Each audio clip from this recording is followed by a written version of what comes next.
نہیں کس کی جانب منسوب ہو؟ لا حول ولا قوت الا باللہ، استغفر اللہ۔ تو وہ جو جعفری کہلاتے ہیں وہ تو شیعہ ہیں، وہ تو رافضی ہیں۔ اب یہ خدا کے بندے تو یہ باتیں کر کے جو ہے نا ہمارے لیے الزام و اتہام کا باعث بنے گا۔ توجہ ہے آپ کی بات پہ توجہ دیجئے کہ دوبارہ سمجھیں توجہ سے۔ اعتراض یہ کہ متا لم یعرفا یا یعرفا یہ معرفت سے ہے یا تعریف سے ہے؟ جو بھی آپ پڑھیں اعتراض ہے، یعرفا پڑھیں جب بھی اعتراض ہے، یعرفا پڑھیں جب بھی اعتراض ہے۔ یہ ہے اعتراض کی اجمالی تقریر، تفصیل اس اجمال کی۔ متا لم یعرفا جب تک ان دونوں کی پہچان نہیں ہوگی، کیف یبحث عن احوالہما یعنی لا یبحث عن احوالہما، متا لم تعرف الکلمۃ والکلام، توجہ رکھیں، متا لم تعرف الکلمۃ والکلام لا یمکن ان یبحث عن احوالہما، ٹھیک ہے، ٹھیک ہو گیا۔ جب تک جو ہے ان کی معرفت حاصل نہیں ہوتی تب تک ان کے احوال سے بحث نہیں ہو سکتی۔ اب یہ شرطیہ متصلہ میں تسلیم ہے لیکن تقریب تام نہیں ہے، دلیل دعویٰ پر منطبق نہیں ہے۔ دعویٰ تمہارا ان دونوں کی معرفت کا نہیں، تعریف کا ہے، بدا بتعریف الکلمہ نہیں ہے ایسے۔ باسط اور توجہ کر یار، یہ جس دن یہ باہر جائے اس کو ایک کپ چائے کا اس کے لیے بنوایا کرو، ٹھیک ہے نا۔ تو یہ تقریب تام نہیں ہے، بات سمجھے۔ اور اگر آپ کہتے ہیں کہ نہیں لم یعرفا نہیں ہے، لم یعرفا ہے، معرفت سے نہیں ہے، تعریف سے ہے۔ متا لم تعرف الکلمۃ والکلام لا یمکن ان یبحث عن احوالہما، تو اب ہمیں یہ متصلی تسلیم نہیں ہے۔ مقدم اور تالی کے بیچ جو لزوم ہے نا ذہن میں رکھنا، کیا سر استثنائی اتصالی، کیا سر استثنائی اتصالی، یا جب قیاس کے اندر شرطی متصلہ استعمال ہو، کوئی بھی قیاس ہو، شرطی متصلہ جب استعمال ہو تو لزومیہ ہوگا، اتفاقیہ نہیں، ذہن میں رکھنا۔ شرطی متصلہ لزومیہ منتج ہوتا ہے، اتفاقیہ منتج نہیں ہوتا۔ قیاس کے اندر ہے اس کے استعمال کے لیے شرط ہے، اس کے انتاج کے لیے شرط ہے، بات سمجھ آ رہی ہے۔ تو اب یہ ہے کہ آپ نے کیا کہا، متا لم تعرف الکلمۃ والکلام لا یمکن ان یبحث عن احوالہما لا نسلم ذلک، اسے منع کہتے ہیں علم مناظرہ میں، لا نسلم ذلک، ہمیں بات تسلیم نہیں ہے، اس کے بیچ جو ملازمہ ہے ہمیں تسلیم نہیں ہے۔ تم نے کہا کلمہ اور کلام کی جب تک تعریف نہیں ہوتی، ان کے حوال سے بات نہیں ہوتی، ہم اس بات کو تسلیم نہیں کرتے۔ کسی بھی وجہ سے کسی چیز کو پہچان لیا، احوال سے بات ہو سکتی ہے، تعریف تو ضروری نہیں ہے، بات سمجھے نہیں سمجھے؟ یہ اعتراض بنا نہیں بنا؟ تو اعتراض کو خلاصہ کیا تھا، یعرفا پڑھو یا یعرفا پڑھو، ہر حال میں اعتراض ہے۔ ٹھیک ہو گیا جعفری جی؟ اس کا جواب سمجھیں، اس کا جواب یہ کہ یعرفا ہے، اسی لیے آپ کو کہا تھا یعرفا پڑھے، ٹھیک ہے؟ یہ کیا ہے؟ یعرفا۔ متا لم یعرفا لا یمکن ان یبحث عن احوالہما، متا لم یعرفا لا یبحث عن احوالہما، جب تک ان دونوں کی معرفت نہیں ہوگی تب تک ان کے احوال سے بحث نہیں ہوگی، بات معقول ہے۔ یہ قضیہ وہ مان رہا تھا، اس کا لزوم اس کو تسلیم تھا، سمجھ رہے بات کو؟ تو اس میں اس پر اس نے اعتراض نہیں کیا، اس میں اس پر نے یہ کہا کہ بات یہ تو جو ہے، اس نے کہا بھئی یہ تقریب تام نہیں ہے، دعویٰ تمہارا ہے بدا بتعریف الکلمۃ والکلام، دعویٰ کیا ہے؟ بدا بتعریف الکلمۃ والکلام، دلیل کیا کہہ رہی ہے؟ متا لم یعرفا، معرفت ہونی چاہیے، دعویٰ کر رہے ہو تعریف کا، دلیل پیش کر رہے ہو معرفت پر، مطلق معرفت مطلقہ پر، تو جو ہے نہیں جی؟ تو ہم نے کہا بھی بات یہ کہ یہ لم یعرفا ہے، اس دلیل نے تو جو ہے اس دلیل نے یہ ثابت کیا کہ بحث عن احوال الکلمۃ والکلام سے پہلے ان کی معرفت ضروری ہے، یہ تو ثابت ہوا نا۔ اب تم کہو کہ پھر تعریف کیوں؟ تو اصل بات یہ کہ معرفت تو مطلق ہے نا، معرفت تو مطلق ہے، معرفت تو عام ہے، مطلق معرفت۔ اب اس کا جو حصول ہے وہ کسی فرد خاص اور فرد مقید میں ہوگا، اور جو ہے اس کا جو حصول ہے کسی فرد خاص اور فرد مقید میں ہوگا۔ ہم نے مانا اس کے کئی طریقے ہو سکتے تھے، لیکن جب آپ کے پاس کئی راہیں ممکن ہوں، کئی احتمالات آپ کے سامنے موجود ہوں، تو اس میں سے کامل اور اکمل کا ارادہ کرو، وہ بہتر ہے یا کسی ناقص کو لے لو تو بہتر ہے؟ اب معرفت کے کئی طریقے تھے، ان میں سے اگر معرفت تعریف کے ذریعے کر لی جائے، چھوڑ دیں اس کو، معرفت تعریف کے ذریعے کر لی جائے، اس کے بعد تقسیم کر لی جائے، تو یہ طریقہ تھا کامل، اس لیے اس کا انتخاب کیا۔ یعنی دلیل کہتی ہے کہ معرفت کافی ہے بحث کے لیے، لیکن اب معرفت کے کئی طریقے تھے، ان میں سے تعریف کرنا کلمہ کی، کلام کی، اس کے بعد تقسیم کرنا، یہ طریقہ کاملہ تھا، اس لیے اس کا انہوں نے انتخاب کیا۔ بات سمجھے نہیں؟ دوبارہ سمجھے توجہ سے۔ تو اعتراض تھا بھی یو رفع پڑھیں یور رفع پڑھیں، بہر صورت اعتراض ہے، تو اس کا جواب دیا کہ لم یو رفع۔ اس نے کہا پھر تقریب تام نہیں ہے، دعویٰ ہے تعریف کا، دلیل ہے مطلق معرفت پر قائم، سمجھے؟ دعویٰ ہے تعریف کا اور دلیل کس پہ قائم ہوئی؟ مطلق معرفت پر، سمجھے بات؟ یہ اعتراض تھا، تو اس کا جواب دیا کہ بھئی ہم مانتے ہیں کہ اس دلیل نے مطلق معرفت ہی کو ثابت کیا، اس دلیل سے مطلق معرفت کا لزوم ثابت ہوا، لیکن مطلق معرفت کے حصول کے کئی ذریعے تھے، ان میں سے بذریعہ تعریف کے ضمن میں یہ طریقہ کاملہ تھا۔ آپ سمجھ رہے ہو؟ اب حیوان ہے، اکیلا حیوان تو کہیں نہیں پھر رہا ہوگا نا، کبھی فرس کے ضمن میں ہوگا، کبھی غنم کے، کبھی ابل کے، کبھی فیل کے، کبھی بقر کے، سمجھے بات کو، کبھی انسان کے۔ تو اس مطلق کا جو حصول ہے کسی مقید کے ضمن میں ہوگا، تو اب مطلق معرفت حاصل، لازمی مطلق معرفت ہے، لیکن کسی ذریعے سے تو اس نے حاصل ہونا تھا، کسی مقید کے ضمن میں، تو ہم نے اس کا فرد کامل ڈھونڈا، اس کا فرد کامل ہے تعریف، ہم نے کہا تعریف کے ذریعے اس کو پہچانو، اور ساتھ تقسیم بھی کر دی۔ بات سمجھے نہیں؟ ٹھیک ہو گیا؟ مانا کریں ابتدا کی کلمہ اور کلام کی تعریف کے ساتھ، کیونکہ بحث کی جاتی ہے، کی جائے گی اس کلام میں، اس کتاب میں، ان دونوں کے احوال سے۔ میں نے آپ کو بتا دیا کہ احوال سے کیا مراد ہے، ٹھیک ہے نا؟ اب آپ دیکھیں احوال سے کیا مراد ہے، یہ بھی بات ہو گئی، ٹھیک ہے؟ اور ہما جو ہے یہ کیوں ذکر کیا گیا، اس کی بات بھی آ گئی ہے، سمجھ رہے ہو بات کو؟ تو جب تک نہ پہچانے جائیں گے یہ دونوں، لم یعرف الکلمۃ والکلام، لم یعرف الکلمۃ والکلام، تو اصل میں جب ضمیر لوٹائی ہے تو اب لم تعرف، اگر صرف الکلمہ ہوتا تو لم تعرف ہوتا، لم یعرف بھی ہو سکتا تھا تعویل کوئی کر کے، سمجھے بات کو؟ ہاں، جب تک نہ پہچانے جائیں گے وہ دونوں، کیسے بحث کی جا سکتی ہے ان دونوں کے احوال سے؟ توجہ ہے جی۔ وقدم الكلمة على الكلام لكون افرادها جزءا من افراد الكلام ومفهومها جزءا من مفهومه۔ بس توجہ ہے۔ سوال یہ ہے کہ یہ تو ٹھیک ہو گیا کہ کتاب کی ابتدا کلمہ اور کلام کی تعریفوں سے کی، اب علم نحو کا موضوع دو چیزیں ہو گئی، کلمہ اور کلام، علم کے نحو کا موضوع دو چیزیں ہو گئی، کلمہ اور کلام، تو اب کلمہ کو کلام پر مقدم کیوں کیا؟ بس اتنا سا سوال، کلمہ کو کلام پر مقدم کیوں کیا؟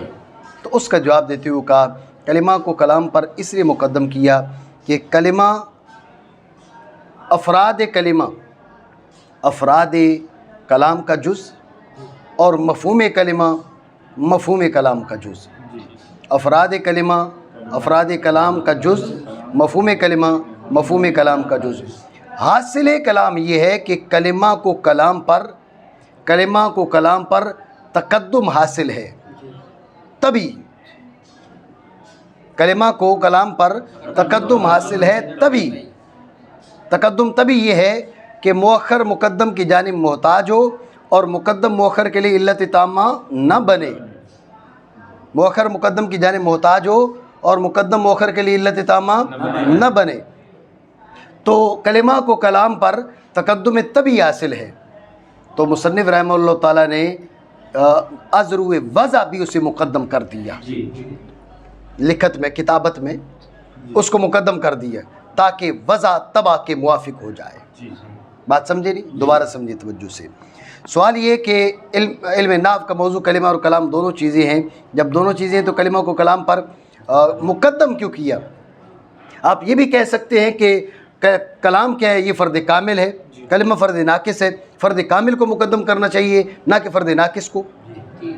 بات سمجھ رہے ہو نہیں؟ یہ اعتراض ہے، تو اس کا جواب دیتے ہوئے کہا کہ قدم الکلمۃ علی الکلام لکون افرادها جزءا من افراد الکلام و مفہومها جزءا من مفہومہ۔ توجہ ہے؟ بات یہ ہے کہ کلمہ کو کلام پر اس لیے مقدم کیا، افراد کلمہ افراد کلام کا جز، مفہوم کلمہ مفہوم کلام کا جز، افراد کلمہ افراد کلام کا جز، اور مفہوم کلمہ مفہوم کلام کا جز۔ توجہ ہے؟ جب یہ توجہ ہے آپ کی، تو اب کلمہ کے افراد کلام کے افراد کا جز، کلمہ کا مفہوم کلام کے مفہوم کا جز، تو اب کلمہ کو کلام پر تقدم حاصل تھا طبعی۔ کون سا؟ طبعی۔ کلمہ کو کلام پر تقدم حاصل تھا طبعی۔ سمجھے بات کو؟ تو میں نے آپ کو بتایا تقدم طبعی کیا ہے، مقدم مؤخر کی، مؤخر مقدم کی جانب محتاج، اور مقدم مؤخر کے لیے علت تامہ نہ بنے، مؤخر مقدم کی جانب محتاج ہو اور مقدم مؤخر کے لیے علت تامہ نہ بنے، یہ تقدم طبعی ہے۔ تو جب کلمہ کو کلام پر تقدم طبعی تھا، مصنف رحمہ اللہ تعالیٰ نے تقدم وضعی بھی کر دیا۔ بات سمجھے نہیں؟ مانا کریں، مقدم کیا کلمہ کو کلام پر بسبب ہونے کلمہ کے افراد کے جز کلام کے افراد سے، اور کلمہ کے مفہوم کے جز کلام کے مفہوم سے۔ بات آپ سمجھے نہیں سمجھے؟ تو اب جب انہوں نے کہا لکون افرادہا جزءا من افراد الکلام، پہلے تو آپ یہ سمجھ لیں کہ کلمہ کے افراد کلام کے افراد کا جز ہیں۔ پہلے آپ سمجھیں کیسے؟ کلام کیا ہے؟ زید قائم، زید قائم، یہ کلام کا فرد ہے؟ نہیں ہے، یہ کلام کا فرد ہے، اور اس کے اندر زید کلمہ کا فرد ہے، قائم کلمہ کا فرد ہے، سمجھے نا؟ تو کلمہ کے افراد کلام کے افراد کا جز بنے نہ بنے؟ بات واضح ہو گئی، سمجھے؟ اچھا، کلمہ کا مفہوم کلام کے مفہوم کا جز، کلام کا مفہوم کیا ہے؟ الکلام ما تضمن کلمتین، ما تضمن کلمتین، تو کلمہ اس کا جز بنا نہ بنا؟ کلام کے مفہوم کا جز بنا نہیں بنا؟ ما تضمن کلمتین بالاسناد، تو کلام کا مفہوم جو کلمہ کا مفہوم ہے وہ کلام کے مفہوم کا جز ہوا۔ بات سادی کا ہی نہیں ہے؟ تو کلمہ کا فرد کلام کے فرد کا جز، کلمہ کا مفہوم کلام کے مفہوم کا جز، یہ بات ہو گئی۔ لیکن یہ دونوں باتیں ذکر کیوں کی؟ کانا قدم الکلمۃ علی الکلام لکون افرادہا افراد الکلمۃ جزء من افراد الکلام۔ توجہ ہے کہ کلمہ کو کلام پر مقدم کیا اس لیے کہ کلمہ کے افراد کلام کے افراد کا جز ہیں، کلمہ کے افراد کلام کے افراد کا جز ہیں۔ جب یہ بیان کیا تو اب سوال یہ ہوا، توجہ ہے، سوال یہ ہے کہ جو تعریف ہے وہ افراد کی لحاظ سے نہیں ہوتی، تعریف افراد کے لحاظ سے نہیں ہوتی۔ تعریف بے اعتبار، اس کو چھوڑ دیں، کہیں نہ کہیں مصروف رہتا ہے، اللہ کے بندے میری طرف بھی توجہ کر لیں۔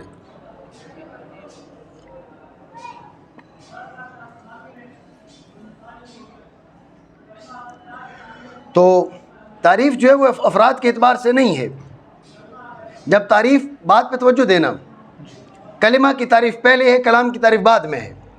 سوال ہے کلمہ کی تعریف پہلے کیوں ہے؟ انہوں نے کہا جی کلمہ کے افراد کلام کے افراد کا جز ہے۔ سوال ہے تعریف تو افراد کے اعتبار سے ہے ہی نہیں، تو پھر بیچ میں افراد کہاں سے آ گئے؟ سوال بنا نہیں۔ کلمہ کی تعریف کو کلام کی تعریف سے پہلے کیوں ذکر کیا؟ کہا جی کلمہ کے افراد کلام کے افراد کا جز، کلمہ کے افراد کلام کے افراد کا جز۔ معترض نے کہا کہ تعریف افراد کے لحاظ سے ہوتی ہے، جب تعریف افراد کے لحاظ سے ہوتی نہیں تو کلمہ کے افراد کلام کے افراد کا جز ہوں، افراد افراد کا جز ہوں، اس سے کیا فرق پڑتا ہے؟ ہم سوال یہ کر رہے ہیں تعریف کو تعریف پر کیوں مقدم کیا؟ تو اس کا جواب دیتے ہوئے انہوں نے کہا کہ فقط افراد افراد کا جز نہیں، مفہوم مفہوم کا جز بھی ہے۔ فقط افراد افراد کا جز نہیں ہے بلکہ مفہوم کلمہ مفہوم کلام کا جز ہے۔ جب مفہوم کلمہ مفہوم کلام کا جز ہے تو اس لیے تعریف کلمہ تعریف کلام پر مقدم کی ہے۔ بات سمجھے؟ مانا کریں۔ اور مقدم کیا کلمہ کو کلام پر بسبب ہونے کلمہ کے افراد کے جز افراد کلام سے اور مفہوم کلام کے جز مفہوم کلمہ کے جز مفہوم کلام سے۔ اب آگے کا فقال الکلمۃ لفظ ودع لمعنی مفرد، متن کا خلاصہ میں نے کل آپ کو بتا دیا تھا، شرح کے اغراض انشاءاللہ کل پڑھیں گے، ٹھیک ہے نا؟